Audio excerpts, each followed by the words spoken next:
Hi students, welcome to English माध्यम। तो आज हम स्टार्ट करने जा रहे हैं एसएससी स्टेनोग्राफर 2017 का शिफ्ट 2 11 सितंबर का क्लोज टेस्ट। और फिर बता दूं कि ये सिर्फ स्टेनोग्राफर के लिए नहीं है, ये एसएससी के सारे एग्ज़ाम्स के लिए। इसमें जो मैं आपको कॉन्सेप्ट सिखाता हूँ वो इम्पॉर्टेंट है। हाँ, ये मैं मानता हूँ कि क्लोज टेस्ट स्टेनोग्राफर के आसान होते हैं, मगर ये भी बात है कि ये जो सीरीज़ है ये सिर्फ स्टेनोग्राफर वाले स्टूडेंट्स के लिए ही है, तो थोड़ा सा आसान हो सकता है क्लोज टेस्ट। मगर जो इसमें मैं कॉन्सेप्ट बताता हूँ वो किसी भी क्लोज टेस्ट में लगेंगे। किसी भी इंडिया का कोई भी एग्ज़ाम है, अगर उसमें क्लोज टेस्ट आ रहे हैं तो उसमें वो कॉन्सेप्ट लगेगा। पिछली वाली वीडियो में एक प्रॉब्लम थी जो लोगों ने बताई थी कि आपने ब्लैक बैकग्राउंड में रेड पेन यूज़ किया। ठीक है, वो मैंने देख लिया उस चीज़ को कि हाँ, वो इतना ज़्यादा अच्छे से दिख नहीं रहा था। एक्चुअली क्या होता है कि जब वीडियो रिकॉर्ड होती है तो उस समय तो वो क्वालिटी अच्छी होती है, मगर वीडियो रिकॉर्ड प्रोसेस होने के बाद वो क्वालिटी और गिरती है। तो इस चीज़ का मुझे ध्यान रखना चाहिए था, उसके लिए आई एम सॉरी। तो आज स्टार्ट करते हैं फिर अपना लेक्चर। देखो, क्लोज टेस्ट स्टार्ट करने से पहले मैं आपको एक चीज़ बताना चाहता हूँ जिसका बार बार आज वो चीज़ आएगी, इसलिए मैं आपको पहले से ही एक थोड़ा सा हिंट दे देता हूँ। उसके लिए हमें ग्रामर बूस्टर जोन में चलना पड़ेगा, और जैसा कि आपकी फरमाइश थी कि वाइट पेन या फिर येलो पेन, तो वाइट पेन ले लेते हैं। अगर आज भी अच्छा नहीं होगा ना तो ये ब्लैक हटा ही देंगे। फिर मैंने आपको कल क्या बताया था कि एक होता है क्लॉज और एक होता है फ्रेज। ठीक है, क्लॉज क्या होते हैं? ग्रुप ऑफ वर्ड्स जिसमें सब्जेक्ट भी होता है और वर्ब भी होती है। ठीक है, क्लॉज ये होते हैं। फ्रेजेस क्या होते हैं? ग्रुप ऑफ वर्ड्स का मतलब शब्दों का समूह। ग्रुप ऑफ वर्ड्स जिसमें सब्जेक्ट और वर्ब नहीं होती। ये बहुत इंपॉर्टेंट बात है फ्रेज और क्लॉज में। ठीक है, अब एक चीज इंपॉर्टेंट आती है जो बार बार यूज होगी। एक होते हैं एडजेक्टिव फ्रेज। क्या होते हैं? Adjective phrase. देखो, बहुत ज़्यादा मैं डिटेल में नहीं जाऊंगा इसमें, क्योंकि ये कहीं पूछा नहीं जाता है, मगर थोड़ी सी अंडरस्टैंडिंग के लिए ज़रूरी है। और एक होते हैं एडवर्ब फ्रेज। ठीक है, अब ये जो एडजेक्टिव फ्रेज हैं, इनको फ्रेज अभी भूल जाओ। एडजेक्टिव क्या करते हैं ये बताओ। नाउन को डिस्क्राइब करते हैं, प्रोनाउन को डिस्क्राइब करते हैं। तो इतना लिख लो कि ये मॉडिफाई करते हैं किसको? नाउन को और प्रोनाउन को। ठीक है, एडवर्ब क्या करते हैं? फ्रेज भूल जाओ, एडवर्ब क्या करते हैं ये बताओ। वर्ब को मॉडिफाई करते हैं, एडजेक्टिव को मॉडिफाई करते हैं, एक दूसरी वर्ब को क्या कहते हैं? मॉडिफाई करते हैं। फ्रेज भी यही करते हैं, यही लिख दो। जैसे कि वर्ब को मॉडिफाई करते हैं ये, फिर एडजेक्टिव को मॉडिफाई करते हैं और अदर एडवर्ब को करते हैं। ठीक है, तो ये एडजेक्टिव फ्रेज है। एडजेक्टिव मतलब नाउन को मॉडिफाई करेंगे। ठीक है, इसका मतलब वो बताएंगे कि विच वन, एक क्वेश्चन निकलेगा जब नाउन से, विच वन तो यूज होंगे। व्हाट काइंड अभी समझ में नहीं आ रहा होगा, अभी जब पैसेज में देखेंगे, मतलब क्लोज टेस्ट में, तब समझ में आएगा। What kind, whose. ठीक है, इसका आंसर देंगे। कई बार आपको लगेगा कि हाउ मैनी का आंसर दे रहे हैं, और कई बार लगेगा कि हाउ मच का आंसर दे रहे हैं। हालांकि ये जो होते हैं ना, ये एज अ डिटर्मिनर होते हैं। ठीक है, जैसे फ्यू, लिटिल। मगर कई बार हम इसको चलती हुई भाषा में बोल देते हैं क्वांटिफायर एडजेक्टिव है, मतलब नाउन की क्वांटिटी बताते हैं। ठीक, अब याद रखना, ये जो फ्रेजेस हैं ये मोस्टली प्रीपोजिशन से स्टार्ट होंगे। प्रीपोजिशनल फ्रेज होंगे, मगर वो एडजेक्टिव फ्रेज की तरह काम करेंगे, जो कि नाउन के बारे में बताएंगे। अब नाउन क्या हो सकती है सेंटेंस में? या तो सब्जेक्ट होगा या तो ऑब्जेक्ट होगा। इसका मतलब ये ऑफ प्रीपोजिशन वाला जो सेंटेंस लिखा होगा वो सब्जेक्ट के बाद लिखा होगा। मान लो ये सब्जेक्ट लिखा है, तब ऑफ लगा के कुछ इसकी इंफॉर्मेशन दे दी जाएगी, ये एडजेक्टिव फ्रेज हो गया। अब बीच में आएगी वर्ब, और फिर यहाँ रखा होगा ऑब्जेक्ट, फिर से ऑफ लगा के या विद लगाकर कोई भी प्रीपोजिशन लगाकर इसकी इंफॉर्मेशन दी जाएगी, इसको मॉडिफाई किया जाएगा ऑब्जेक्ट को। क्या है ये? एडजेक्टिव फ्रेज है। ठीक है, बात समझ में आई? ऐसे ही एडवर्ब, ये जो एडवर्ब होते हैं ये किस चीज़ का, एडवर्ब किस चीज़ का आंसर देते हैं ये बता दो। किताबों में तो पढ़ा है ना तुम लोग ने, हर जगह लिखा रहता है। एडवर्ब जो है वो हाउ का आंसर देते हैं, कैसे। वाई का आंसर देते हैं, क्यों। व्हेन का, कब। टू व्हाट एक्सटेंट, कब तक, कितने तक ना। तो ये इस एडवर्ब इसका आंसर देते हैं। ये कैसे बताएंगे? अब मान लो सब सेंटेंस में लिखा हुआ है सब्जेक्ट, वर्ब लिखा होगा, तो ये एडवर्ब फ्रेज फिर से क्या कहते हैं, प्रीपोजिशन से ही स्टार्ट हो सकता है। प्रीपोजिशन से 90% प्रीपोजिशन से स्टार्ट होगा। और वो वर्ब का कैसे वर्ब हो रही है, कहाँ वर्ब हो रही, मतलब एक्शन कैसे हो रहा है, एक्शन कहाँ हो रहा है, एक्शन कितनी तेजी से कितना धीरे हो रहा है, ये बता देगा ये एडवर्ब फ्रेज। ठीक है, मैं लिख नहीं रहा हूँ, यहाँ पे जगह नहीं है। और उसके बाद ऑब्जेक्ट आ जाएगा। अब हो सकता है कि ऑब्जेक्ट के बारे में बताना हो तो फिर से एडजेक्टिव फ्रेज लग जाएगा। ऐसे सेंटेंस बड़े हो जाते हैं। और जिनको लग रहा है कि ये सब आसान है या फिर ये क्या कहते हैं एसएससी स्टेनो का क्लोज टेस्ट आसान है, भाई आसान नहीं है, बस उन्होंने वो कैब आसान यूज़ करी हुई है। यही एसएससी सीजीएल में वो कैब टफ कर देते हैं। ठीक है, तो अब स्टार्ट करें। समझ में आया कि एडजेक्टिव फ्रेज क्या होते हैं, एडवर्ब फ्रेज। इनको फ्रेज भूल जाओ, इतना दिमाग में रखो कि खूब सारे वर्ड होते हैं एडजेक्टिव, खूब सारे वर्ड होते हैं एडवर्ब, जो एक नाउन या एक वर्ब को मॉडिफाई कर रहे होते हैं। बस हमें क्या करना, फ्रेज और इसका नाम याद रखकर, हमारा तो बस काम होना चाहिए। तो स्टार्ट करें। अब ये पहला क्लोज टेस्ट है। Education is a very important tool. अब देखो ये पहली लाइन, एक मिनट, पहली लाइन पढ़ते हुए मैंने कल बताया था ना आपको, सब्जेक्ट होते हैं, फिर लिंकिंग वर्ब होता है, सब्जेक्ट कॉम्प्लीमेंट होता है, सबको पता है, बहुत ज़्यादा डिटेल बताने की जरूरत तो है नहीं। अब नहीं हो तो पहली वीडियो देखना। ठीक है, तो ये क्या हो गया, सब्जेक्ट हो गया, लिंकिंग वर्ब हो गया, आर्टिकल तो लगा ही है, क्यों, क्योंकि यहाँ पे एक ऑब्जेक्ट दिया हुआ है। ये क्या है, एडजेक्टिव है। ये क्या है, वेरी क्या है, एडजेक्टिव को क्या मॉडिफाई करेगा, एडवर्ब करेगा, तो ये एडवर्ब हो गया। Education is a very important tool. Education एक बहुत इंपॉर्टेंट टूल है सबके लिए, फॉर एवरीवन। ठीक है, अब आपको मैं एक बात बताता हूँ क्लोज टेस्ट की। जब भी क्लोज टेस्ट आए सामने, तुरंत पहले ये ना देखो उसमें लिखा क्या है, तुरंत देखो कि क्या टेंस है। इज दिखा, हाँ दिख गया। हेल्प्स दिखा, हाँ सिंपल प्रेजेंट है। और कहीं तुरंत ढूंढो, तुरंत जल्दी जल्दी। ओपन्स, ये भी वर्ब है, हाँ प्रेजेंट टेंस है। इसका मतलब कि जो ऑप्शन भरे जाएंगे 99.99% वो प्रेजेंट के होंगे। ठीक है, चाहे वो सिंपल प्रेजेंट हो, चाहे सिंपल परफेक्ट हो, या क्या कहते हैं सिंपल कॉन्टीन्यूअस हो, इतना दिमाग में रखना। ठीक है, या प्रेजेंट कॉन्टीन्यूअस हो या प्रेजेंट परफेक्ट कॉन्टीन्यूअस हो, प्रेजेंट के रखे जाएंगे। 0.1% अगर कहीं बीच में उसने कोई बहुत पुरानी बात कर दी तो शायद पास्ट में, मगर ऐसा जनरली नहीं होता। समझ गए, ये बात समझ में आई। दूसरा पॉइंट, क्लोज टेस्ट में आपने देखा होगा कि ऑप्शन काफ़ी सिमिलर होते हैं, समझ में नहीं आता कभी कभार। मैं इंग्लिश मीडियम वालों की बात नहीं कर रहा हूँ, मैं अपने भाइयों हिंदी मीडियम की बात कर रहा हूँ। ठीक है, क्योंकि उनको शायद समस्या होती है कभी कभी। एक बात याद रखना, अब जैसे तुमने ये पहली लाइन पढ़ी, education is a very important tool. Education जो है वो बहुत इंपॉर्टेंट टूल है। अब अपने दिमाग के दायरे को बढ़ाओ और सोचो कि तुमने अब तक ज़िंदगी में एजुकेशन के बारे में क्या देखा है। अभी धीमा लग रहा है ये प्रोसेस, जब सोचने लग जाओगे तो काफ़ी तेज हो जाएगा। तुमने देखा है कि एजुकेशन, सरकारी स्कूल ख़राब होते हैं। क्यों ख़राब होते हैं? गवर्नमेंट की पॉलिसीज़ ख़राब होती हैं।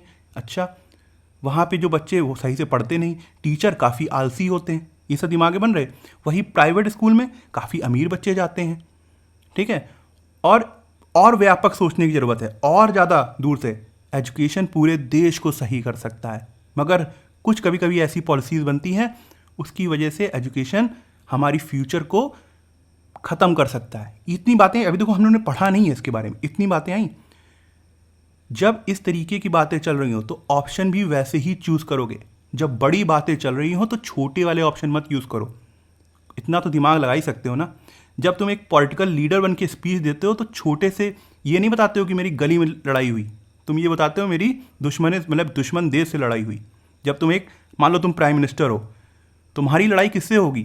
किसी दूसरे देश से होगी, तुम्हारी क्या कहते हैं गलियों में नहीं होगी। वही चीज़ है यहाँ पर। यहाँ तक समझ में आया? Education is a very important tool for every one. आप ये बताओ, ये वेरी इंपॉर्टेंट टूल क्या क्यों यूज होता है? टू इन्फिनिटिव फ्रेज लगा है, पर्पस दिखाता है। क्यों एजुकेशन इंपॉर्टेंट टूल है फॉर एवरीवन? टू लाइफ में क्या करने के लिए, इन लाइफ में क्या करने के लिए। अब ऑप्शन देखो, सक्सीड, प्रिसीड, रिसीड, डिग्री। एक चीज और है, चलो अभी बात बताता हूं उसको। वैसे भी सबको पता है कि जो इन्फिनिटिव फ्रेज होता है वो टू प्लस वर्ब की बेस फॉर्म होता है। तो यहां पे सारी वर्ब दी हुई हैं। सक्सीड मतलब सफल होना, ये भी वर्ब है। प्रिसीड मतलब पहले होना। For every one two precede in life, कोई मतलब बन रहा है? नहीं। रिसीड, रिसीड का मतलब पीछे हटना, पीछे हटना नहीं। डिक्री क्या होता है? एक ऑफिशियल ऑर्डर होता है। इसका मीनिंग क्या होता है? एक ऑफिशियल ऑर्डर। तो ये तो होगा ही नहीं, तो क्या कौन सा ऑप्शन होगा? सक्सीड। ये तो सबको समझ में आ गया होगा क्योंकि ऑप्शन बहुत इजी है। कुछ लोग कहेंगे सर ऑप्शन बहुत इजी है, क्या करें? अरे यही चीज़ अगर मैं ऐसी वो कैप डाल दूंगा जो तुमको समझ में नहीं आएगा, तुम कंफ्यूज हो जाओगे। मान लो कि अभी तुम्हें ये तीनों ना पता होते, प्रीसीड, रिसीड, डिक्री, तब टफ हो जाता क्लोज टेस्ट। बस मगर कॉन्सेप्ट यही रहेंगे, कॉन्सेप्ट यही रहेंगे। इंग्लिश सीखी जा सकती है आसान भाषाओं से, अचानक से टफ वाली में नहीं। तो यहां पे क्या होगा? To succeed. यहां तक समझ में आया? ठीक है।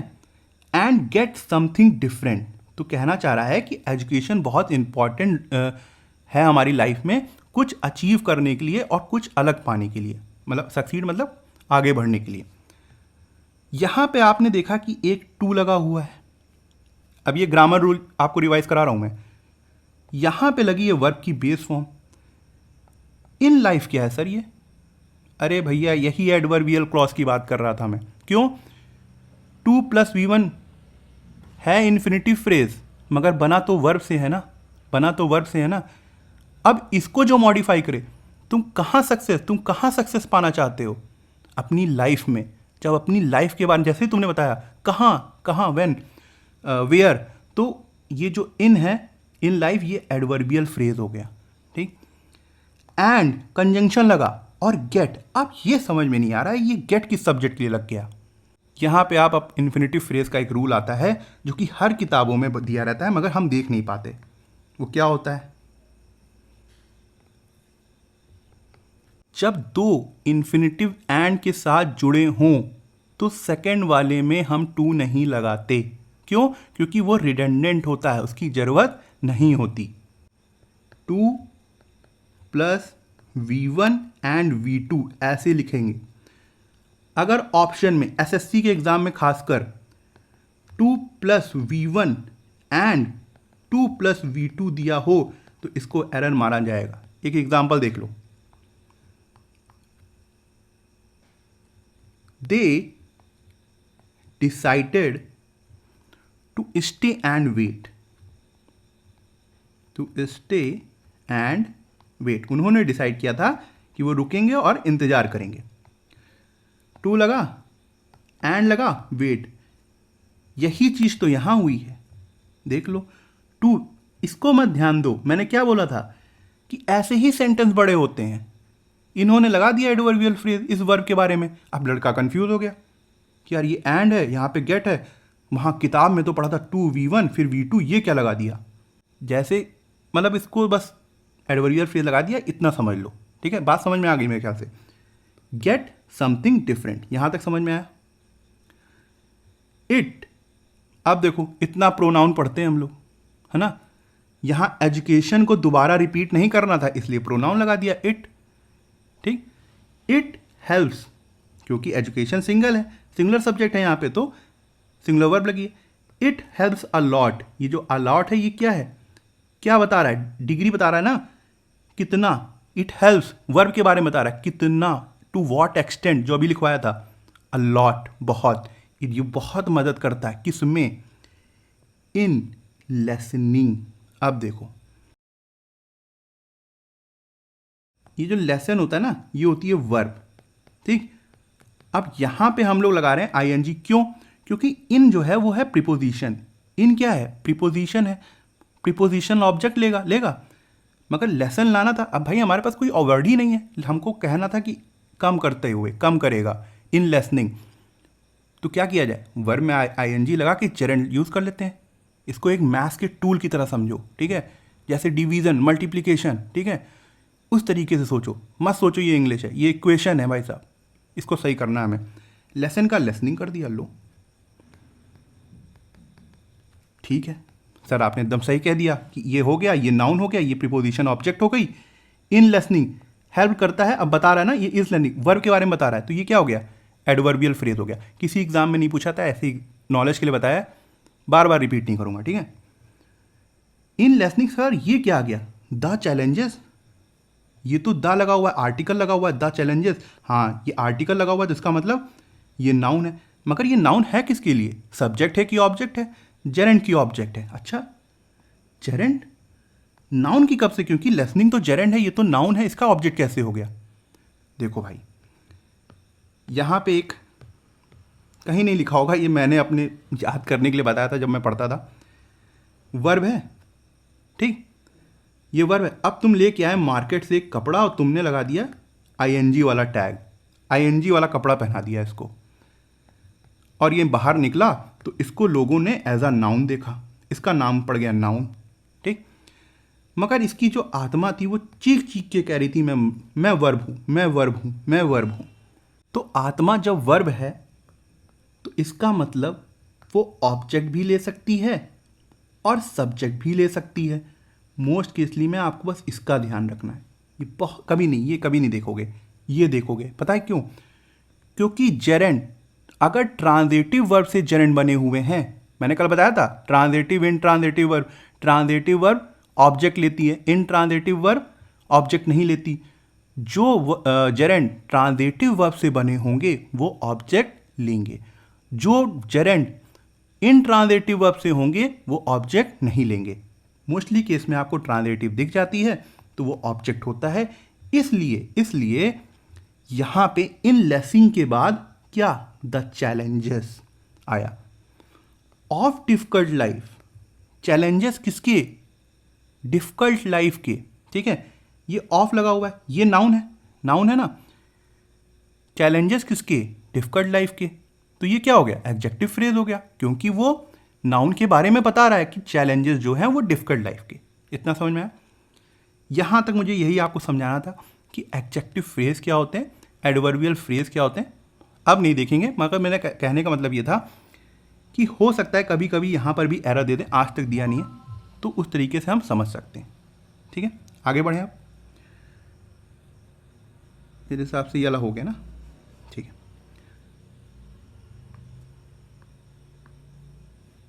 Dash gained through out, education की बात चल रही, सोचो, gained throughout the education period. अब ये वाला नहीं, पहले ये वाला बताओ। तुम एक बताओ, एजुकेशन चल रही है, तुमने क्या गेन किया होगा एजुकेशन पीरियड में? एजुकेशन पीरियड में गेन क्या किया होगा? नॉलेज के अलावा कुछ गेन हो ही नहीं सकता, है ना। 100% ऑप्शन में नॉलेज होगा। देखो है यहां ट्रिक, क्या तुम ट्रिक गेन करते हो? नहीं। डिस्क्रिप्शन, डिस्क्रिप्शन का मतलब हो गया, मतलब किसी चीज को डिटेल में बताना, वर्णन बोल सकते हैं ना। तो ये हो गया डिटेल डिस्क्रिप्शन का मतलब। एजुकेशन, तो एजुकेशन क्या है यहाँ पे बोल रहा है कि एजुकेशन नहीं, सेट नहीं बैठ रहा, education gain throughout the education period नहीं। सोचो क्या अच्छा लग रहा है, ये बताओ तुम्हारे दिमाग से क्या अच्छा लग रहा है? मुझे एजुकेशन पीरियड में ज्ञान प्राप्त हुआ कि मुझे एजुकेशन पीरियड में पढ़ाई प्राप्त हुई? क्या अच्छा लग रहा है? ज्ञान प्राप्त हुआ, इसलिए नॉलेज है।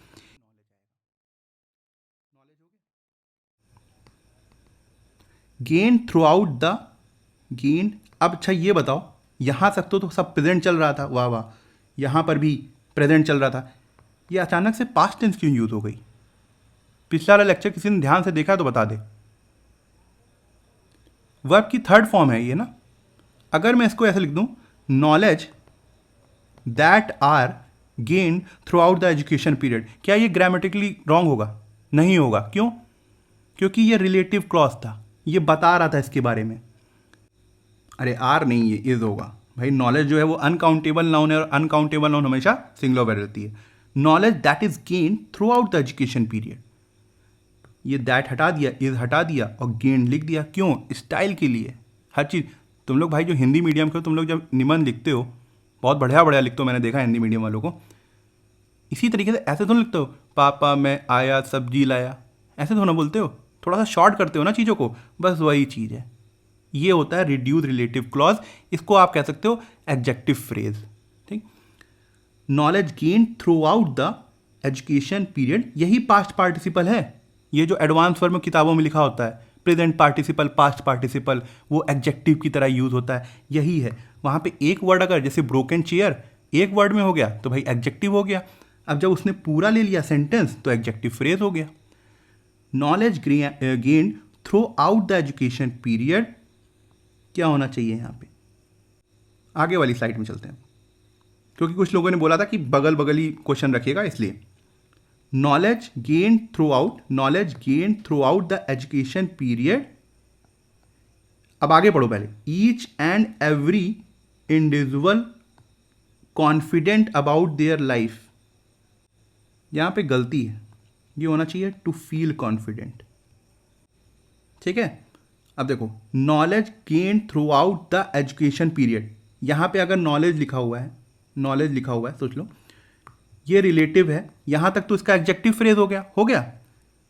फिर लिखा हुआ है ईच एंड एवरी, ये होता है क्वांटिफायर, बता रहा है हर, ईच एंड एवरी इंडिविजुअल, हर व्यक्ति क्या फील करे, टू फील कॉन्फिडेंट फील करे अबाउट देयर लाइफ, अपनी लाइफ के बारे में। यहां पे क्या मिसिंग लग रहा है? पूरा सेंटेंस हो गया, सब्जेक्ट भी हो गया, ऑब्जेक्ट भी दिख रहा है, to feel confident about their, सब कुछ दिख रहा है, दिख क्या नहीं रहा है? यहां पे वर्ब नहीं दिख रही है ना। अब देखते हैं क्या ऑप्शन में दिया हुआ है। गेन्स पहले देखते हैं, यूज करके देखते हैं। Knowledge gain throughout the education period, gains each, gains का मतलब होता है पाया, each and every individual to feel confident, नहीं। फिर दूसरा ऑप्शन है इंश्योर्स।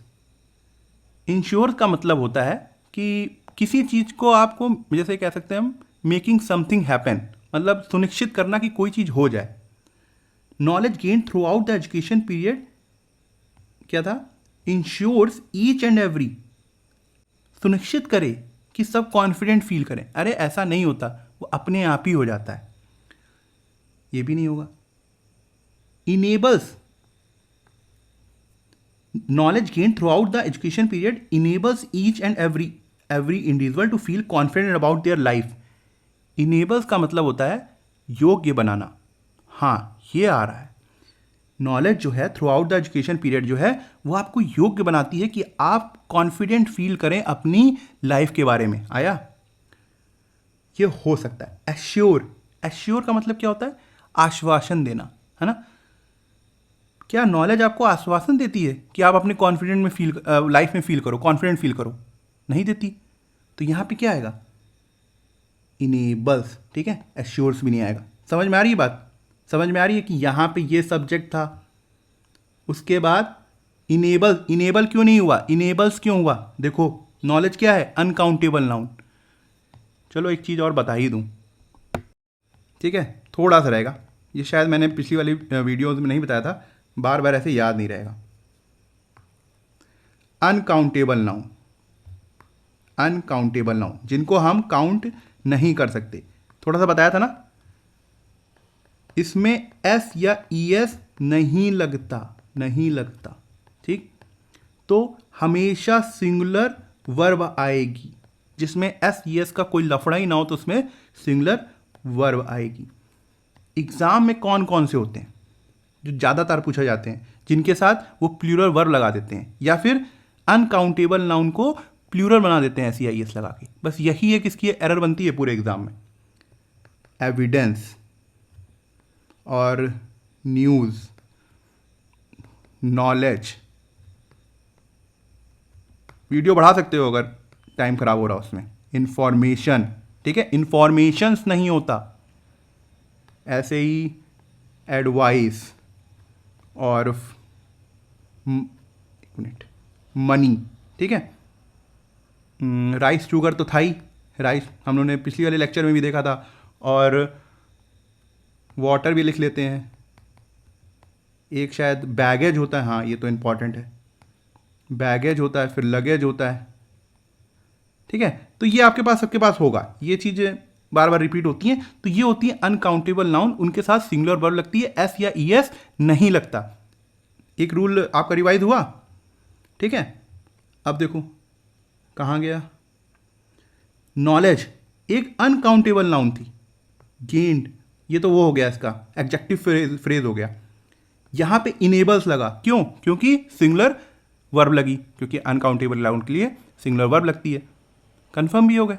इस तरीके से रिवाइज किया जाएगा each and every individual to feel confident about their life, ठीक है। तो आप आगे बढ़ते हैं। It opens various doors, it किसके लिए आया है यहाँ पे? एजुकेशन के लिए, ठीक। प्रोनाउन ओपन्स सिंगुलर तो सिंगुलर वर्ब आ गई, डोर्स इस वर्ब की ऑब्जेक्ट आ गई, वेरियस क्या लगा हुआ है? एडजेक्टिव लगाओ, किसके लिए? डोर्स के लिए। इट ओपन्स वेरियस डोर्स, वो बहुत से डोर ओपन करता है। टू द अपॉर्चुनिटीज, अब एक चीज देखो, इसको भूल जाओ, वेरियस डोर्स को भूल जाओ। It opens to the opportunities, modify कर रहा है ना, क्या ओपन करती है? अपॉर्चुनिटीज। वेरियस डोर्स किसके लिए? अपॉर्चुनिटीज के लिए। अब ये टू लगा हुआ है, प्रीपोजिशन है यहाँ पे, क्योंकि द अपॉर्चुनिटी, देखो आर्टिकल भी लगा हुआ है, ध्यान दे सकते हो कि ये 2 + V1 अगर इन्फिनिटिव फ्रेज है तो इसके पहले आर्टिकल, क्योंकि वर्ब के लिए आर्टिकल तो लगता नहीं है, तो आर्टिकल नहीं लग सकता। इसका मतलब यहाँ पे ये क्या है? प्रीपोजिशन है, क्योंकि तभी आर्टिकल आया, क्योंकि यहाँ पे ये प्रीपोजिशनल ऑब्जेक्ट है जो कि नाउन होगा। समझ में आई बात? अब देखो ये ओपन क्या हुआ, क्या ओपन हुआ? बहुत सारी अपॉर्चुनिटीज, प्रीपोजिशन से स्टार्ट हो रहा है, वर्ब को मॉडिफाई कर रहा है, क्या होना चाहिए? एडवर्बियल फ्रेज, ठीक। अब ये अपॉर्चुनिटीज नाउन है, तो देखो ये ऑफ लगा क्योंकि प्रीपोजिशन लग गया, ऑफ अचीविंग, ये क्या हुआ? जेरेंट आ गया, ऑफ अचीविंग, तो ये जेरेंट हो गया। फिर आया बेटर, अब बेटर तो कंपैरेटिव डिग्री होती है, कोई बात नहीं, ऐसा एडजेक्टिव है। बेटर क्या मतलब? ये एजुकेशन अपॉर्चुनिटीज ओपन करती है, क्या चीज? सस्पेक्ट। देखो ये सस्पेक्ट जो होता है वो नाउन भी होता है, वर्ब भी होता है। पहले ये बताओ यहाँ पे क्या आएगा, नाउन आएगा कि वर्ब आएगा? ये मैंने बता दिया है कि ये एडजेक्टिव है। ये याद रखो जेरेंड है, कैसी जेरेंड है? अचीव, वर्ब से बनी है। अचीव कुछ तो ऑब्जेक्ट लेगी, क्या अचीव करना चाहते हो लाइफ में, ठीक है। जेरेंड बनी आईएनजी, क्योंकि यहाँ पे प्रीपोजिशन लगा था तो प्रीपोजिशनल ऑब्जेक्ट चाहिए था। अब सोचो जेरेंड आत्मा से बनी है ना वर्ब की, तो ऑब्जेक्ट लेगी, हाँ ठीक है, तो नाउन आएगा, आएगा। उससे पहले सर बेटर लगा दिया इन्होंने, कंपैरेटिव एडजेक्टिव, ठीक है, क्या दिक्कत है? नाउन से पहले एडजेक्टिव लगा दिया, कोई बड़ी बात नहीं है। इसका मतलब ये नाउन की तरह काम करनी चाहिए अगर आना है तो। सस्पेक्ट्स, सस्पेक्ट्स का मतलब क्या होता है? शक करना, गलत। रेस्पेक्ट्स, ये भी नाउन और वर्ब की तरह काम कर सकता है। सम्मान करना, नहीं होगा। ऑब्जेक्ट्स, नाउन और वर्ब। बाधा, सम्मान करना नहीं है तो वर्ब हो गया, सम्मान। ऑब्जेक्ट्स, बाधा, ठीक है, तो ये भी नहीं हो सकता। प्रॉस्पेक्ट्स, प्रॉस्पेक्ट्स का मतलब होता है अवसर, अवसर, ठीक है, तो ये क्या है? यहाँ पे एज अ नाउन काम करेगा। अचीविंग बेटर प्रॉस्पेक्ट्स, क्या लिखोगे यहाँ पे? प्रॉस्पेक्ट्स, यहाँ जगह नहीं तो यहाँ लिख दिया। In life, in life to promotes career growth. अब ये बता दो कि यहीं पे यहाँ पे एक एरर है, बताओ क्या है? टू प्रमोट्स नहीं होता, टू के बाद हमेशा वर्ब की बेस फॉर्म लगती है, इसीलिए यहाँ पे होगा टू प्रमोट। ये मैंने क्या कहते हैं ऑफिशियल उससे उठाया है, और उसके बावजूद भी तो प्रिंटिंग मिस्टेक है मेन पेपर में। यहाँ तक समझ में आ गया? यहाँ समझ में आया? अब देखो बहुत डिटेल में नहीं जाऊँगा ना तो कंफ्यूज हो जाओ, क्योंकि इसका यूज़ नहीं है, ठीक है। अब डिटेल में कम जाते हैं, वही बात करेंगे, एक्स्ट्रा बात हो गई आज की, जितना यूज़ है। मैनी अवेयरनेस प्रोग्राम्स बहुत सारे जो अवेयरनेस प्रोग्राम थे, कल बताया था मैनी किसके साथ लगता है, काउंटेबल के साथ, मच किसके साथ लगता है, अनकाउंटेबल के साथ। अवेयरनेस प्रोग्राम तुम अनकाउंटेबल नहीं खोल सकते हो। खोलोगे, अरे 10 खोल लोगे, 20 खोल लोगे, 25 खोल लोगे, इतने आदमी कहाँ से लाओगे, इसीलिए मैनी लगा हुआ है। Many awareness program has been run by the government to enhance the value of education in rural areas. बहुत बढ़िया सेंटेंस। ये बता दो यहाँ पे एरर कहाँ पे है, और मान गए एसएससी को भी। बताओ यहाँ पे एरर कहाँ पे है, नहीं समझ में आ रहा है तो भाई पॉज करके एक बार समझ लो, ना तो फिर मैं बताने वाला हूँ। ठीक है, मैं बता रहा हूँ। मैनी अवेयरनेस प्रोग्राम, पहली बात तो देखो ये मैनी जो है क्या है, ये डिटर्मिनर है, क्वांटिफायर एडजेक्टिव है। अवेयरनेस प्रोग्राम्स कैसे, जागरूक करने वाले, खूब सारे प्रोग्राम थे। ये हैज़ कैसे लगा दिया इन्होंने, हैव लगाना चाहिए था, हैव बीन। एक बात बताओ ये कैसा है सेंटेंस, ये bye the government, passive voice में है ना, ठीक। प्रेजेंट परफेक्ट का अगर हम क्या कहते हैं, पैसिव करेंगे तो क्या होगा, बीन लगता है ना परफेक्ट में, बीन, और कॉन्टिन्यूअस में बीइंग। चलो वो तो कभी और। तो have been run by the government, जो अवेयरनेस प्रोग्राम है वो चलाए जा रहे हैं किसके द्वारा, गवर्नमेंट के द्वारा। इसके ऊपर देखो आ रहा है जो ये दौड़ाया जा रहा है, मतलब रन का मतलब यहाँ दौड़ाना नहीं है, चलाना है, गवर्नमेंट के द्वारा चलाया जा रहा है, जो वो प्रोग्राम के ऊपर रिसीव हो रहा है ना, वर्ब का एक्शन प्रोग्राम के ऊपर, सब्जेक्ट के ऊपर रिसीव हो रहा है, इसलिए ये पैसिव वॉइस है। By the government to enhance, अब बताओ ये क्या है, to enhance the value of education in rural areas. ये जो प्रोग्राम रन हो रहे हैं, many awareness program has been run, किस लिए रन हो रहे हैं, किस लिए रन हो रहे हैं, to enhance the value of education, education की वैल्यू को इन्हांस, बढ़ाने के लिए, कहाँ पे, रूरल एरियाज में।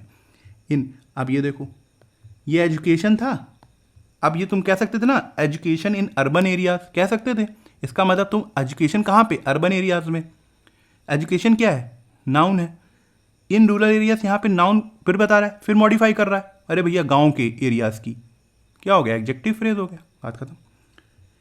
फिर से एजुकेशन की प्रोनाउन, इट ब्रिंग्स, अब चलते हैं ठीक है आगे, it brings feeling of equality among all people in the society and promotes growth and, फिर वो लाएगी क्या, equality among all people, between दो लोगों के साथ लगता है, अमंग दो से ज़्यादा लोगों के साथ लगता है।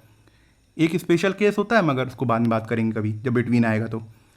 It brings feelings of equality among all people in the society and promotes growth and, अब बताओ क्या आएगा, ग्रोथ को बढ़ाता है, प्रमोट्स करता है, ठीक है, बढ़ाता है, और क्या करेगा, ऑफ द कंट्री है, सोचो, बड़ा सोचो क्या होना चाहिए, कंट्री को क्या करता है। अब देखो डेवलपमेंट हो सकता है, ट्रांसफॉर्मेशन, ट्रांसफॉर्म कर देता है, ग्रोथ करता है, कभी जीवन में कभी पढ़े हो ट्रांसफॉर्म ग्रोथ के साथ, जब कंट्री की बात, एजुकेशन की बात हो रही है, सोचो। इनोवेशन, नए नए आविष्कार करता है, नहीं। क्रिएशन, ये तो छोटी बातें हो गई। ग्रोथ एंड डेवलपमेंट, याद रखो जब भी एजुकेशन की बात आएगी किसी भी आर्टिकल में देख लो, ये फ्रेज देखोगे ही, क्या, ग्रोथ एंड डेवलपमेंट। इसीलिए कहा जाता है कि एक एक आर्टिकल पढ़ना चाहिए, क्योंकि ये आपके दिमाग में फीड होगा कि किस सिनेरियो में कैसे वर्ड को यूज करना है। समझ में आई बात। Education plays a paramount role, paramount का मतलब क्या होता है, टॉप मोस्ट, याद आया, पैरामाउंट सबसे ऊंचा, सबसे महत्वपूर्ण। Education plays a paramount role, कहाँ पे रोल प्ले करता है, इन द टेक्नोलॉजिकल वर्ल्ड, ठीक है। अब इतना बता दो कि तुमने कभी भी टेक्नोलॉजी जब शब्द यूज़ किया है, जब कहीं भी, उसके साथ किस तरीके का आएगा वर्ड, सोचो, सोच लिया थोड़ा बहुत। अब ऑप्शन देखते हैं ना, थोड़ा बहुत तो सोचा होगा। Onset, modern, Asian, traditional. अब बताओ क्या होगा। ऑनसेट जो होता है वो होता है नाउन, ठीक, इसका मतलब होता है बिगिनिंग ऑफ समथिंग, मतलब शुरुआत, ठीक है, तो इसको लिख लेते हैं बिगिनिंग ऑफ समथिंग। अगर किसी को मतलब नहीं पता है तो वो लिख सकता है। ये नाउन होता है, मतलब शुरुआत लिख सकते हो। मॉडर्न, एशियन, ट्रेडिशनल क्या आएगा? टेक्नोलॉजिकल के साथ क्या आएगा इतना बता दो। टेक्नोलॉजी के साथ आता है कौन सा वर्ड है? मॉडर्न आएगा, सही है, मॉडर्न। टेक्नोलॉजिकल, टेक्नोलॉजी क्यों नहीं लिखा? अच्छा एक बताओ, यहां पे एरर बन सकती है अगर हम ऐसे लिख दें?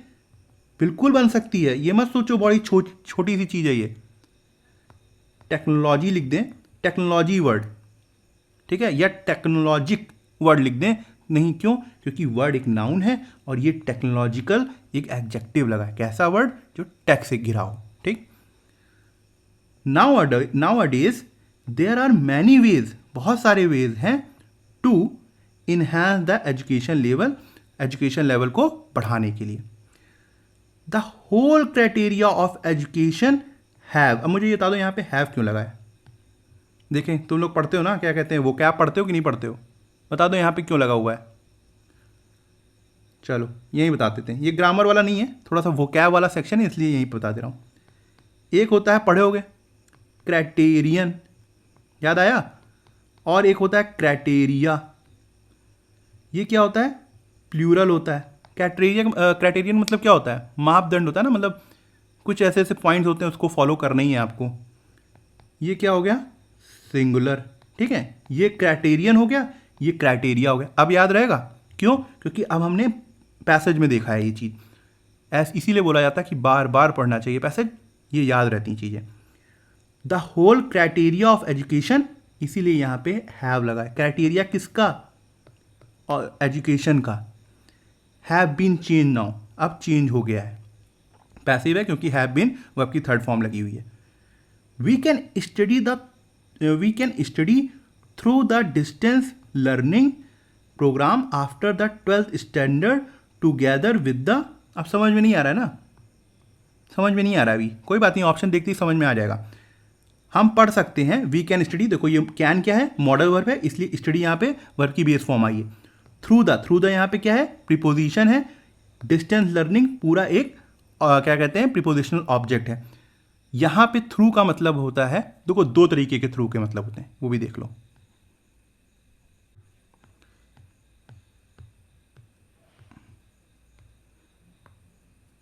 देखो ये पढ़ा होगा किसमें? प्रीपोजिशन में। थ्रू का एक मतलब होता है मीडियम, मीडियम मतलब मैथड समझ लो, मैथड या मीडियम। एक इसका मतलब होता है अंदर से, अंदर से। ये मीडियम वाला भी उसी फ्रेज में समझते हैं। ये वाला सोच लो, देख लो, the train passed through the tunnel, ठीक है, समझ में आ गई बात? याद आया कुछ? ऐसे एग्जाम्पल दिए थे किताबों में। जो ट्रेन है वो टनल से पास कर गई थी, कैसे जाएगी? अंदर से जाएगी ना टनल के। एक तो थ्रू का मतलब ये होता है, ऐसे भी यूज होता है, ठीक। यहाँ प्रीपोजिशन हो गई, ये प्रीपोजिशनल ऑब्जेक्ट हो गई। यहाँ पे कैसे यूज हुआ?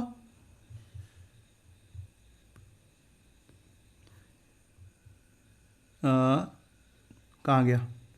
We can study through the distance learning, हम पढ़ सकते हैं किसके माध्यम से? Distance learning program. जैसे नहीं देखते हो आजकल MBA भी डिस्टेंस लर्निंग होते हैं, मतलब घर में रहते ही आप कर लीजिए, है ना।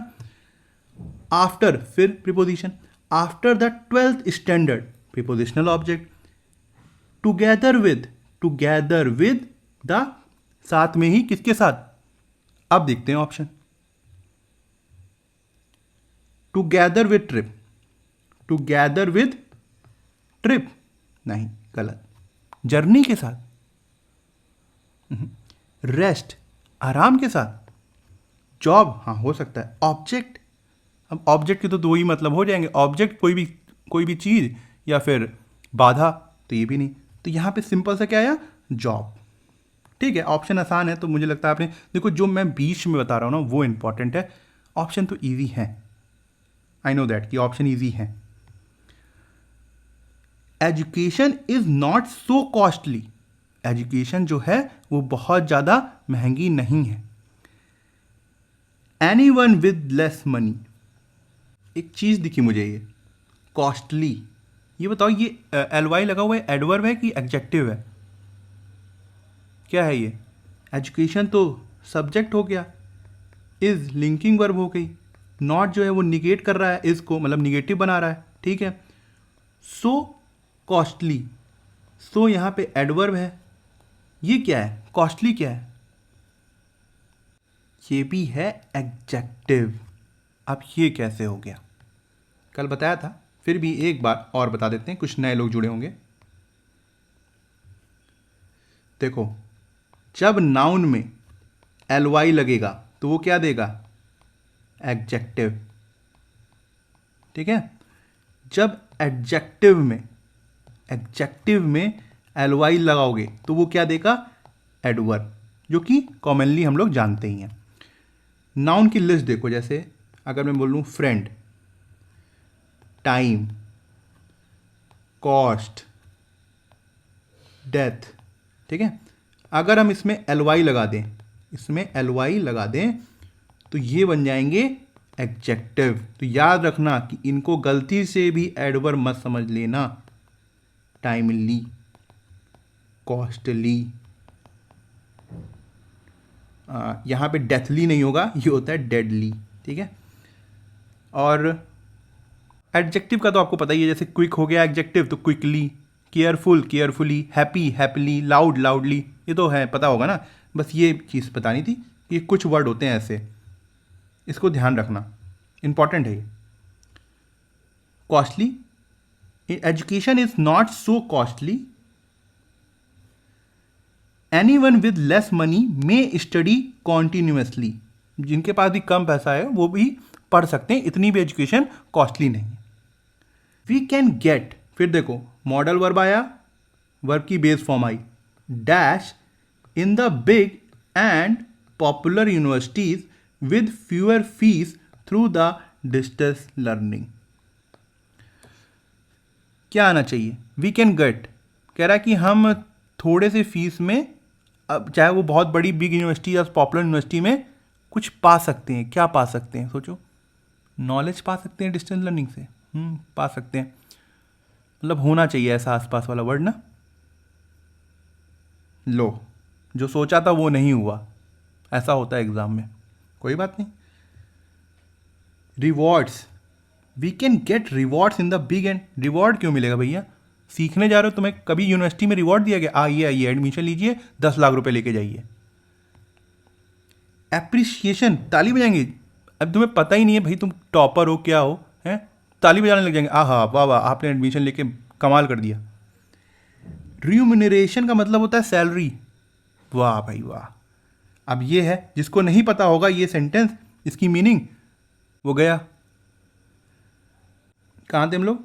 We can get remuneration, we can get admission, हाँ ये ठीक है। We can get admission in the big and popular universities with fewer fees through the distance learning. समझ में आई बात? अब देखो बहुत ज़्यादा डिटेल में नहीं जा रहा हूँ, क्यों? क्योंकि अभी आगे एक और है, तो तुम लोग का पेपर शायद अगस्त में है ना, इतना आप डिटेल में पढ़ने की जरूरत नहीं है। जो इंपॉर्टेंट बताता जा रहा हूँ, जो ग्रामर के रूल बता रहा हूँ मैं, उनको रिवाइज करते रहो, और एक्स्ट्रा अपना भी थोड़ा सा एफर्ट लगा दो, आधे एक घंटे के लिए अपने नोट्स को रिवाइज करो। अदर स्मॉल ट्रेनिंग इंस्टीट्यूट्स, जो अदर स्मॉल ट्रेनिंग इंस्टीट्यूट्स हैं, इंस्टीट्यूट्स देखो क्या लगा है, प्लूरल सब्जेक्ट, इसीलिए आर आया। Are providing, present continuous, verb में आईएनजी लग गई। प्रोवाइडिंग मेन वर्ब है ये, यहाँ पे ये क्या है? Helping verb. ये क्या है? Main verb. ऑब्जेक्ट चाहिए, एजुकेशन मिल गया। क्यों प्रोवाइड की जा रही है education? To enhance the level, क्या एजुकेशन लेवल बोल सकते हैं क्या? To enhance the education level in the कौन सी फील्ड हो सकती है? Education field. समझ नहीं आ रहा ना, ऑप्शन देखते हैं। To enhance the skill level, ठीक है, काफ़ी सही है, ठीक है, कि जो एजुकेशन प्रोवाइड की जा रही है इंस्टीट्यूट के द्वारा, वो स्किल लेवल बढ़ाने के लिए। फिजिकल लेवल, भैया जिम जाते हैं हम लोग, फिजिकल लेवल बढ़ाने के लिए जिम जाना पड़ता है, एजुकेशन सेंटर नहीं। न्यूट्रिशनल लेवल, वाह, घर का खाना खाओ अपने आप बढ़ जाएगा, एजुकेशन, यूनिवर्सिटीज़ जा रहे हैं महंगे महंगे। To enhance the growth level, growth level नहीं, ये भी नहीं, कोई ग्रोथ तो होती है देखो तुम्हारे कैरियर में, वहाँ पढ़ो जाके, पहले स्किल ऑब्टेन करो, स्किल ऑब्टेन करो। To enhance the skill level, यहाँ पे हम लोगों ने क्या किया था, इन द एजुकेशन फील्ड। चलो अब देखते हैं,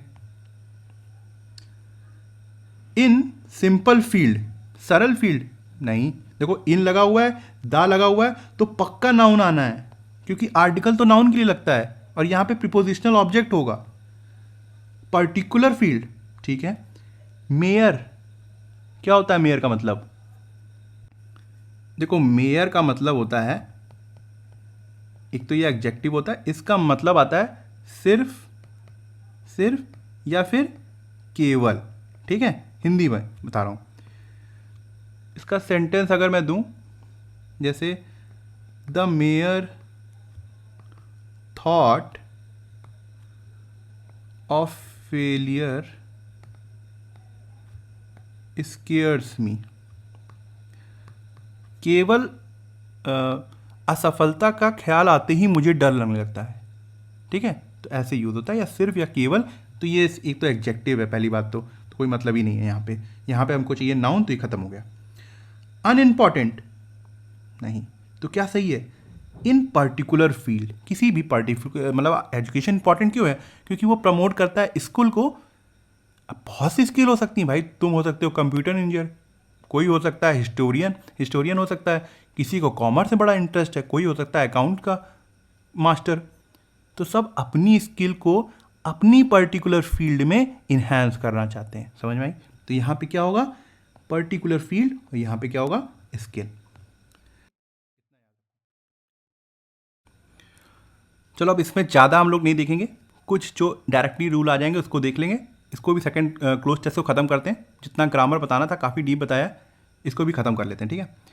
feminism refers to a broad range of ideas and approaches and, feminism जो है वो रेफर करती है किसको, broad range of ideas, approaches को, और क्या है यहाँ पे, आइडियाज़, अप्रोचेस, ऑफ के ऑब्जेक्ट लग रहे हैं, प्रीपोजिशन के ऑब्जेक्ट लग रहे हैं, और वैसे भी यहाँ पे पैरेललिज्म का रूल फॉलो होगा, जैसे ही कंजंक्शन लगेगा, अगर यहाँ पे नाउन है तो यहाँ पे भी नाउन आना चाहिए। देख लें पहला option, approaches and ideologies, ideologies का मतलब क्या होता है, विचारधारा हो सकता है। रिचुअल्स, रिचुअल्स की मतलब होता है परंपरा, कस्टम्स का भी मतलब परंपरा ही होता है, ट्रेडिशन का मतलब भी परंपराएं ही होते हैं, तीनों सिनोनिम है, ठीक है। क्या होना चाहिए यहाँ पे, आइडियोलॉजीज, ठीक है, आइडियोलॉजीज डायरेक्टेड टूवर्ड्स एडवोकेटिंग। अब ये देखो, अब पहले ये देखते हैं कि ये क्या कहते हैं, पास्ट में कि प्रेजेंट में, इज लगा हुआ है प्रेजेंट में, और विच इंक्लूड्स, फिर ठीक है प्रेजेंट में, ठीक है, इतना काफ़ी है। तो यहाँ पे डायरेक्ट ये पास्ट वाला तो नहीं है भैया, डायरेक्टेड टूवर्ड्स ये है, पता क्या, वही रिलेटिव क्लॉज। अगर मैं इसको ऐसे बोल दूँ, that are directed towards advocating, तब भी सही है, मगर ये रिड्यूस कर दिया गया, ये क्या है, एडजेक्टिव फ्रेज है, directed towards preposition advocating for, क्या आना चाहिए यहाँ पे, फॉर इक्वालिटी। देख लो तो अब ऑप्शन में देखो क्या आता है, ऑफ एडवोकेटिंग, क्या गया, फॉर तो लिखा ही नहीं है यहाँ पे, इसको फॉर लिख लो, for advocating for class equality, ये देख लो फेमिनिज्म आ गया, तुम्हारा दिमाग चलना चाहिए। अब भैया औरतों की बात हो रही है यहाँ पे, सारे राइट्स ले आओ, सारे राइट्स, और अपने आप को छोटा मानो इस समय, क्यों, क्योंकि अब आ गया है भारत का संविधान जो औरतों को ताकत देता है। अब उनके राइट्स के बारे में सोचो, उनकी इक्वालिटी के बारे में सोचो, उनके शोषण के बारे में नहीं। अब चीज देखो, जेंडर, हाँ कितना सुनते रहते हो, लगातार यही सुनते रहते हैं हम लोग न्यूज़ में, कलर, एज का कोई मतलब ही नहीं है, इसीलिए आसान है ये, एडवोकेटिंग फॉर जेंडर इक्वालिटी। अब दिखा रहा हूँ कि कैसे जल्दी एग्जामिनेशन में हम लोग कर सकते हैं। इक्वालिटी, जेंडर इक्वालिटी फॉर, क्या हो सकता है यहाँ पे, अब ऑप्शन में देखते हैं।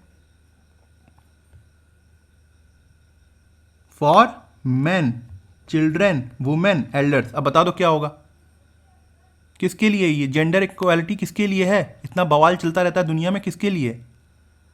वुमेन के लिए। ठीक है, ये तीन तो काफी आसान थे।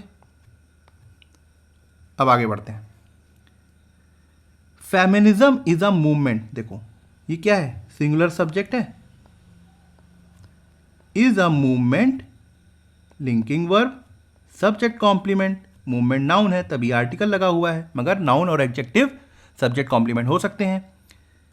That seek to achieve equality and social rights for women in all key areas. एक मिनट,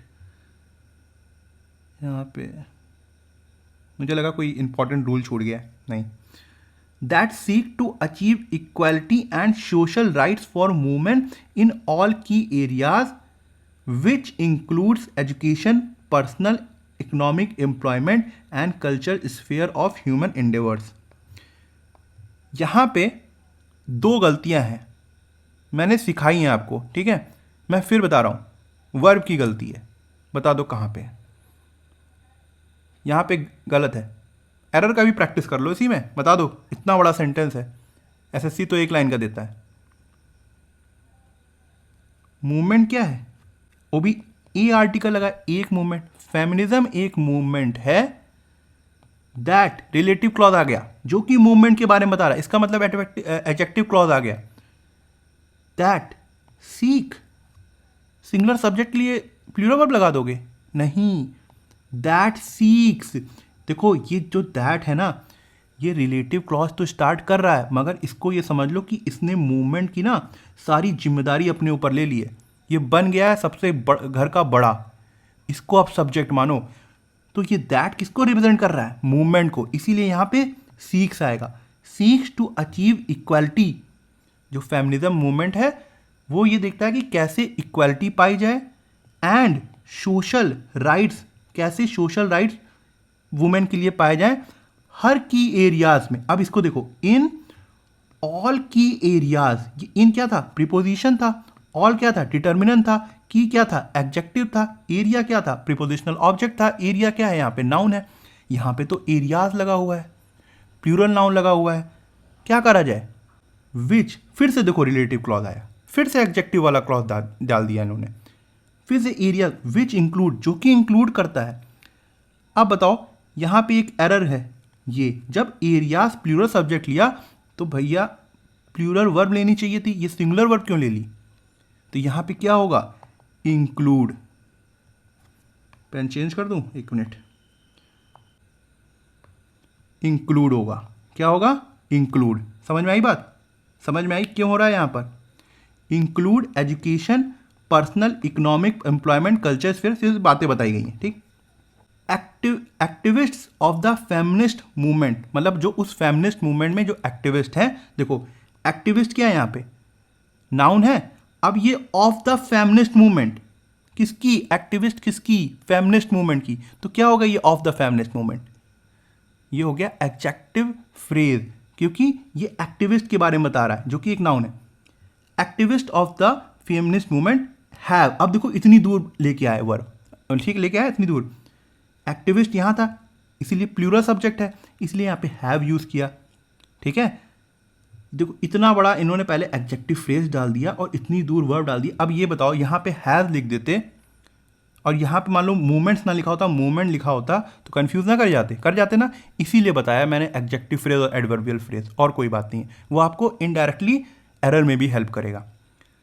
हैव यहाँ पे क्या हो गई, हेल्पिंग वर्ब हो गई, यूज्ड क्या हो गई, मेन वर्ब हो गई, सोशल क्या हो गया, एडजेक्टिव है, इसके आगे पक्का कोई नाउन होगा। अच्छा, ये एंड लगा हुआ है, अब एंड का पैरेलल रूल आ गया कि अगर यहाँ पे देखो एक रूल होता है ना, देखो एंड जो होता है ना वो होता है कोऑर्डिनेटिंग कंजंक्शन। क्या होता है, कोऑर्डिनेटिंग कंजंक्शन। एंड जो होता है वो होता है कोऑर्डिनेटिंग कंजंक्शन। यहां पे अगर एडजेक्टिव है तो यहां पर भी एडजेक्टिव होगा, यहां पे अगर एडवर्ब है तो यहां पे एडवर्ब होगा, यहां पे अगर वर्ब है तो यहां पर भी वर्ब होगा। सबको समान रखने वाला भैया है ये, किसी के साथ भेदभाव नहीं है। ठीक है, यही बात फ्रेजेस में भी आ जाती है। एडजेक्टिव फ्रेज है तो एडजेक्टिव फ्रेज रखेगा, एडवर्ब फ्रेज है तो एडवर्ब फ्रेज रखेगा। समझ में आई बात?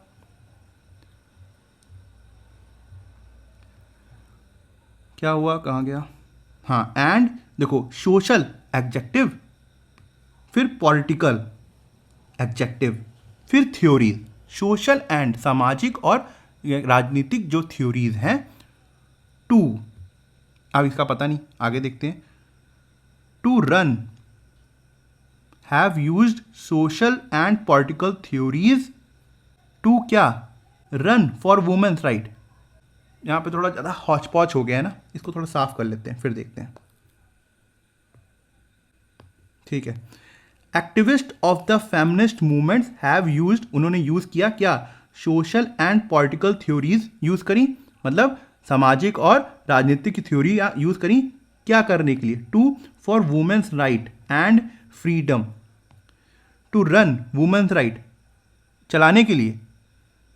टू लर्न, याद करने के लिए, सीखने के लिए। टू अरेंज, अरेंज करने के लिए। टू कैंपेन, कैंपेन चलाने के लिए। To campaign for human women's rights and freedom. Where, अब ये देखो वेयर जो है ना, ये कंजंक्शन होता है, ये क्लॉज लाएगा। अब देखो यहाँ सब्जेक्ट भी होगा, वर्ब भी होगा, क्योंकि क्लॉज है। Sexuality and gender based political thinking, ये पूरा नाउन फ्रेज है भाई साहब, कभी और बताएंगे अच्छे से noun phrase. Sexuality and gender based, देखो ये सेक्सुअलिटी यहाँ पे क्या हो गया? एक noun. Gender based political thinking, thinking यहाँ पे, फिर जेंडर बेस्ड पॉलिटिकल थिंकिंग जो थी, हैव, देखो ये कंजंक्शन ने क्लॉज जोड़ा, एक सब्जेक्ट, दो सब्जेक्ट, फिर हैव आया जो कि हेल्पिंग वर्ब है। Have created 5 for the women folk in the society. Have created, अब देखते हैं फिफ्थ में क्या हो सकता है। Have created women folk in the society. Haven का मतलब, इम्बैलेंस का मतलब तो हो गया, मतलब कोई चीज़ बैलेंस नहीं है। Have created imbalances for the women folk in the society. Haven तो हो गया स्वर्ग, प्लेस का मतलब हो गया जगह, सिचुएशन मतलब स्थिति, तो इम्बैलेंस यहाँ सबसे सही लग रहा है। हैव क्रिएटेड इम्बैलेंसेस, वैसे भी ये देखो यहाँ पे ये मेन वर्ब है और ये है हेल्पिंग वर्ब। मेन वर्ब के बाद ऑब्जेक्ट चाहिए होती है, तो यहाँ पे लो इम्बैलेंसेस फॉर द, किसके लिए है ये? इम्बैलेंसेस के लिए। फॉर द वुमेन फोक मतलब एक जो ग्रुप में औरतें होती हैं, कहाँ पे? सोसाइटी में, इन द सोसाइटी। ये वुमेन फोक के बारे में बता रहा है, तो ये भी क्या हो गया? एडजेक्टिव फ्रेज हो गया। क्यों? क्योंकि ये जो वुमेन फोक है, ये जो फॉर का प्रीपोजिशनल ऑब्जेक्ट है, इसके बारे में बता रहा है। ठीक है, तो यहाँ पे इम्बैलेंसेस ऑप्शन ईजी था, मैं सिर्फ थोड़ा सा बता रहा था। अब जल्दी जल्दी करो इसको। द फेमिनिस्ट मूवमेंट्स, जो क्या कहते हैं, औरतों के लिए मूवमेंट्स है, मूवमेंट्स लगा हुआ है तो हैव लग गया, हैव लगा है। ऑल्सो कैंपेन, ऑल्सो लगा हुआ है, ये एडवर्ब है क्योंकि ये कैंपेन क्या है? मेन वर्ब है। फॉर द, फिर प्रीपोजिशन है, यहाँ पे द लगा हुआ है, पक्का यहाँ पे नाउन आएगा क्योंकि प्रीपोजिशनल ऑब्जेक्ट है। The feminist movements have also campaign for the of the girl child and women. देखो उन्होंने कुछ मूवमेंट चलाया है, किसके लिए? गर्ल चाइल्ड या वुमेन के लिए। From sexual harassment, rape and violence with in the home. जो सेक्शुअल हैरेसमेंट होता है, रेप होता है, वायलेंस होता है घर में उनके साथ, क्या होगा इसके लिए? देखते हैं। फॉर डिस्ट्रक्शन, डिस्ट्रक्शन कर देंगी, तबाह कर देंगी गर्ल चाइल्ड एंड वुमेन, नहीं। प्रोटेक्शन, हाँ हो सकता है। ऑब्स्ट्रक्शन, ऑब्स्ट्रक्शन मतलब बाहर डालना, कर सकते हैं, नहीं। रिनोवेशन, रिनोवेशन का मतलब होता है किसी चीज़ को ठीक करना, कर सकते हैं, नहीं। क्या कर सकते हैं? प्रोटेक्शन, तो यहाँ पे क्या होगा? प्रोटेक्शन, ठीक है। Protection of the girl child and women from sexual harassment, rape and violence with in the home. ठीक है, यहां तक हो गया। The campaigns and the activities of feminist activist, जो कैंपेन है, एक्टिविटीज है किसकी? Of feminist activities. ये पूरा क्या है? आहा, चलो अभी रूल आ गया, देख लो उसको भी। देखो ये आर्टिकल का रूल है, वैसे आर्टिकल का रूल है, आपने पढ़ा होगा। अगर द लगा हो प्लस नाउन वन लगी हो, फिर एंड कंजंक्शन के साथ the noun plus noun two लगी हो, तो इसका मतलब पता है क्या होता है? टू डिफरेंट, ये इक्वल टू यहाँ लगा लेते हैं, two different people two different people and, या फिर थिंग्स, या तो दो डिफरेंट इंसान या कोई थिंग, ठीक है। अगर यही द यहाँ पर, अच्छा ऐसे कंडीशन में क्या लगेगा, वर्ब जो है वो प्लूरल लगेगी। क्यों? क्योंकि दो इंसान हैं, दो लोग हैं। अगर सिर्फ लिखा हो the noun one and noun two, तो ये एक ही इंसान है, तो यहाँ पे सिंगुलर वर्ब लगेगी। अगर मैं आपको एक एग्जांपल दूं, जैसे the principal and the teacher are present, वो प्रेजेंट है, मतलब the teacher and the principal और टीचर आर क्यों लगा, क्योंकि ये दोनों अलग हैं, ये दोनों ही प्रेजेंट है। अब यहां से अगर हम इसको हटा दें द को और यहां लगा दें is, the principal and teacher is present, मतलब एक ही इंसान जो कि प्रिंसिपल है, जो कि टीचर, वो प्रेजेंट है। बस इसी रूल का याद आया इस लाइन को पढ़ते हुए। The campaign and the activities of feminist, अब ये तो भाई प्लूरल सब्जेक्ट है, ये एडजेक्टिव फ्रेज हो गया। कैसी, किसकी? कैंपेन और एक्टिविटीज किसकी? फेमिनिस्ट एक्टिविटीज की। किसके ऊपर? ओवर सेवरल सेंचुरीज, मतलब जो वो सदियों से कैंपेन और एक्टिविटीज करते आ रही हैं। हैव ग्रेड, अब देखो यहां पे द लगा था, यहां पे द लगा था, किताबों में सिर्फ बता दिया जाता है कि उसके साथ प्लूरल वर्ब आएगी। देखो कितना दूर लगाया लाकर उसने, ऑफ फेमिनिस्ट एक्टिविटीज, ये बनाया एडजेक्टिव फ्रेज। उसके बाद यहाँ पे एक प्रीपोजिशन लगाई, उसके बाद यहाँ पे उन्होंने बहुत चीज़ें बता दी, सेवरल सेंचुरीज से हो रही, उसके बाद यहाँ पे हैव लगाया आकर। समझ में आया कितनी दूर लगाया लाकर? अब किताबों में तो पढ़ेंगे, मगर पढ़ने में यहाँ समझ में आना चाहिए। ग्रेटली इम्प्रूव्ड, अब एक चीज़ देख लो, यहीं बता दे रहा हूँ, अगर हेल्पिंग वर्ब लगा हुआ, मेन वर्ब लगा हुआ है, एडवर्ब हमेशा बीच में आएगी, ठीक है। यहाँ लाना गलत हो जाएगा, यहाँ लाना गलत हो जाएगा, सेंटेंस का स्ट्रक्चर बिगड़ जाएगा। ये एक क्या कहते हैं, एरर आ चुकी है एक बार ऐसी। Have greatly improved lots of women in several areas, जो कैंपेन और एक्टिविस्ट एक्टिविस्ट के थे सेंचुरी से, उन्होंने काफ़ी इम्प्रूव किया है सेवरल एरियाज में और सेवरल सोसाइटीज़ में। Feminist activist have successfully used campaign, उन्होंने अपने बहुत ही आसानी से, मतलब सक्सेसफुली कैंपेन को यूज़ किया। फिर देखो हैव जो हेल्पिंग वर्ब आई, यूज मेन वर्ब आई, सक्सेसफुली एडवर्ब बीच में आई।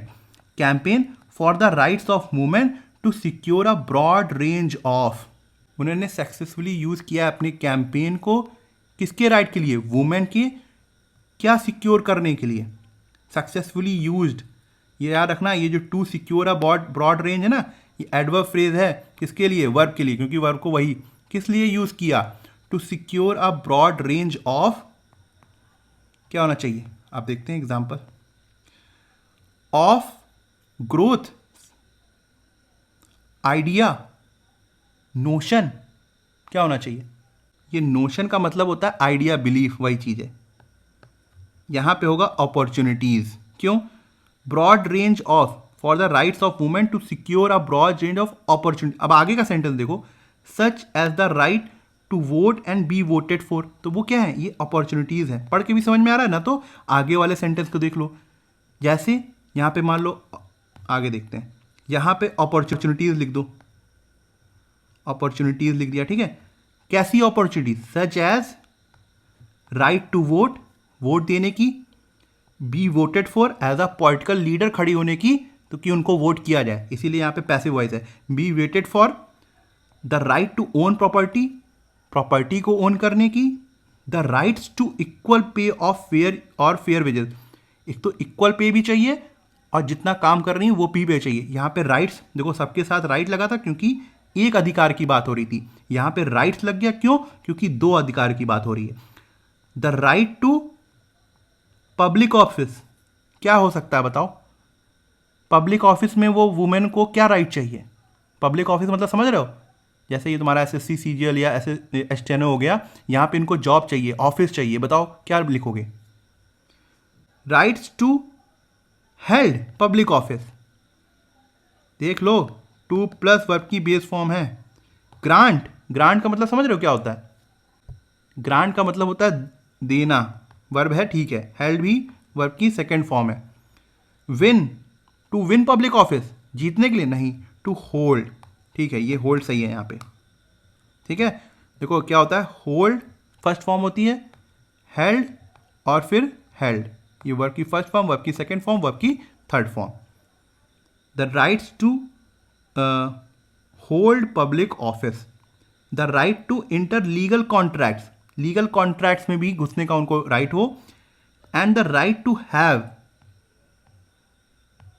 Rights to have paternity leave and equal rights within marriage. ठीक है, weekly leave, festival leave, maternity leave, क्या होता है वुमेन के लिए बता दो भाई। पी से पापा, ठीक है, या फादर नहीं होगा, पापा ही सही है, ऐसे याद रखो। पैटर्निटी, जो मान लो किसी की शादी हो गई, उसकी वाइफ बीमार है, तो उसके जो छोटे छोटे बच्चे हैं, मान लो उसके बच्चे हुए हैं, तो जो फादर अगर केयर करता है उनको, तो उनको पैटर्निटी लीव मिलती है ऑफिस में। ठीक है, तो पापा को लीव जब मिल रही है, जब माँ को लीव मिलती है तो एम से, तो मैटर्निटी लीव मिलती है, तो यहाँ पे क्या आना चाहिए, to have maternity leave. Festival और वीकली का तो कोई सेंस ही नहीं बन रहा है। समझ में आई बात? यहाँ तक समझ में आया? अच्छा, ये 10th वाला पॉइंट बचा है, यहाँ से लेके यहाँ तक हो गया। देखो, the right to have maternity leave. ठीक है, दो feminist movements have achieved a lot.